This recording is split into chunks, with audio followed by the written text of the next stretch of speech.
Hello friends, जैसा कि आपकी बोर्ड परीक्षा 2025 आने वाली है, सिर्फ 1 महीना बचा है आपकी बोर्ड परीक्षा को।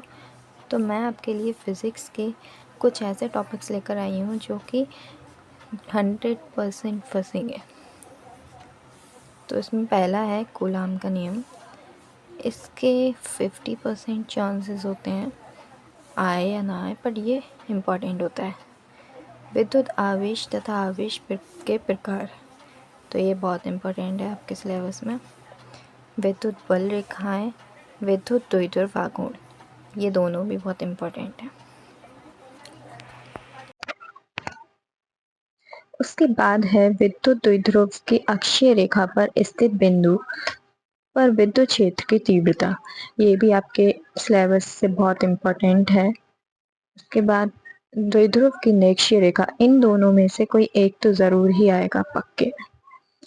फिर आते आते गॉस की पिरामिड, ये आपका बहुत इम्पोर्टेंट है, इसके 95% चांस होते हैं। उसके बाद अनंत विस्तार के रेखीय आवेश के कारण विद्युत क्षेत्र की तीव्रता तथा अनंत विस्तार की अनुरूप आवेशित कुचालक चादर के कारण विद्युत क्षेत्र की तीव्रता, ये दोनों भी बहुत इम्पोर्टेंट है। आपका है विद्युत विभव और विभवांतर, ये अक्सर पूछा जाता है, तो इसके चांसेस हैं 90%, 99% आने के। उसके बाद इलेक्ट्रॉन वोल्ट, ये भी डेफिनेशन वेरी शॉर्ट में पूछा जाता है। उसके बाद विद्युत द्विध्रुव की अक्षीय स्थिति में स्थित किसी बिंदु पर वैद्युत विभव, इसकी डेरिवेशन आती है। और ये विभव प्रवणता, चालक की धारिता और संधारित्र, ये तीनों की डेफिनेशंस आती हैं, जो कि 90% चांसेस हैं आएंगी। संधारित्र का संयोजन, विद्युत धारा, ओम का नियम तो 100% आता ही है।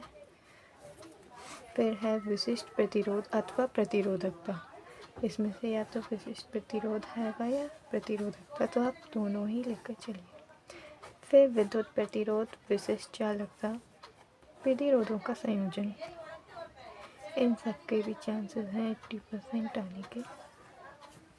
फिर है किरचॉफ का नियम, 100% आता है। बायो सेवर्ट नियम बहुत इम्पोर्टेंट है। एम्पियर का परिपथीय नियम, वेरी इम्पोर्टेंट। चुंबकीय क्षेत्र, वेरी इम्पोर्टेंट। द्विघात कोण, चुंबकीय फ्लक्स, इम्पोर्टेंट है बहुत। फैराडे का विद्युत चुंबकीय प्रेरण का नियम, ये भी इम्पोर्टेंट है। चुंबकीय फ्लक्स, ये बहुत पूछा जाता है।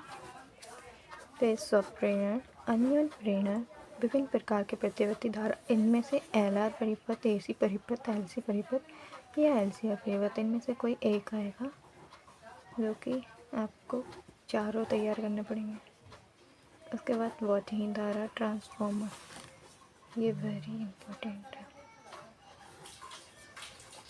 फिर आता है ट्रांसफॉर्मर का सिद्धांत, विद्युत जनरेटर अथवा डायनेमो, मैक्सवेल का समीकरण, इसका डेरिवेशन आता है। मैक्सवेल का विद्युत चुंबकीय तथा तरंग सिद्धांत, फिर विद्युत चुंबकीय स्पेक्ट्रम, ये इम्पोर्टेंट है।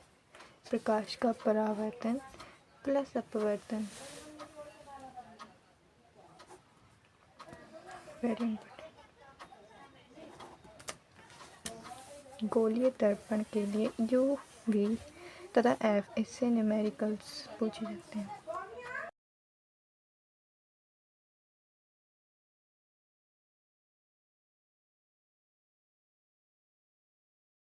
आंतरिक परावर्तन, प्रिज्म, प्रिज्म कोण अपवर्तन और न्यूनतम विचलन कोण में संबंध, वेरी इम्पोर्टेंट।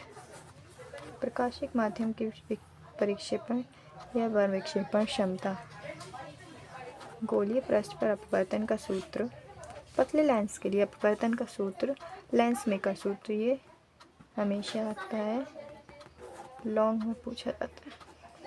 लेंस की क्षमता आएगा, लेंस की फोकस दूरी के लिए न्यूनतम का सूत्र, न्यूटन का सूत्र। मानव नेत्र, सूक्ष्मदर्शी, दूरदर्शी या दूरदर्शी, ये इन तीनों में से कोई एक आता है। दूरदर्शी का विभेदन क्षमता एवं सीमा, हाइगेंस का तरंग सिद्धांत का नियम इम्पोर्टेंट है। फिर है हाइगेंस के द्वितीयक तरंगिकाओं का नियम। हाइगेंस के द्वितीयक तरंगिकाओं के सिद्धांत के आधार पर तरंगों का अपवर्तन की व्याख्या ये 100% आता है हाइगेंस से, और व्यतिकरण की डेफिनेशंस आती हैं। प्रकाश तरंगों का व्यतिकरण यंग का प्रयोग ये इम्पोर्टेंट है।